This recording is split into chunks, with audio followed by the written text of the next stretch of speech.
મેટ્રોના wire ચોરીનું આંતરરાજ્ય કૌભાંડ નીકળ્યું। મેટ્રોના વાયર ચોરીનો ગાંધીનગર એલસીબીએ ભેદ ઉકેલી નાખ્યો। ગાંધીનગર એલસીબીએ આંતરરાજ્ય ગેંગના 4 આરોપીની ધરપકડ કરી છે।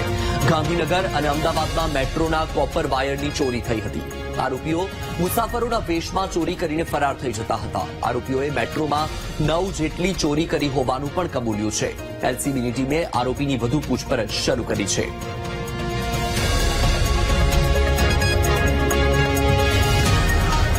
તો આપણે જણાવી દઈએ કે ગાંધીનગર અને અમદાવાદમાં મેટ્રોના કોપર વાયરની જે ચોરી થઈ હતી તેનો ભેદ ઉકેલાઈ ગયો છે।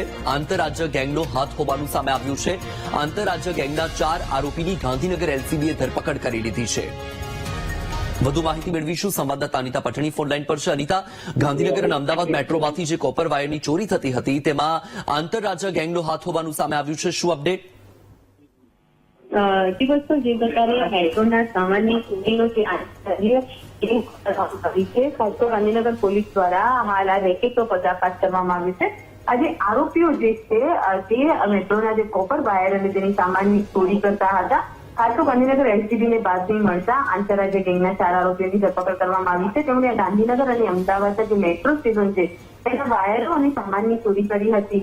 આ પ્રકારે ગાંધીનગર અને અમદાવાદના જે મેટ્રો સ્ટેશનની અંદર થયેલી ચોરીનો ભેદ એલસીબીએ ઉકેલી કાઢ્યો છે। 9 જેટલી ચોરી આરોપીઓ દ્વારા કરવામાં આવી હોવાનું સામે આવ્યું છે। સૌથી મહત્વની બાબત એ છે કે મેટ્રો સ્ટેશનની અંદર આજે આરોપીઓ જે છે તે મુસાફરના શ્વાંગમાં અંદર પ્રવેશ કરતા હતા અને ત્યારબાદ ટિકિટ લઈને જે મેટ્રો ટ્રેનના જે કોપરના વાયરો અને સામાન હતો તે ચોરી કરીને ત્યાંથી ફરાર થઈ ગયા હતા। હાલ તો આરોપીઓ દ્વારા અન્ય કયા સ્થળે ચોરી ગેંગમાં અને કેટલા આરોપીઓ સંડોવાયેલા છે તે મુદ્દે તેઓની પૂછપરછ કરવામાં આવી રહી છે। બિલકુલ અનિતા, માહિતી બદલ આભાર।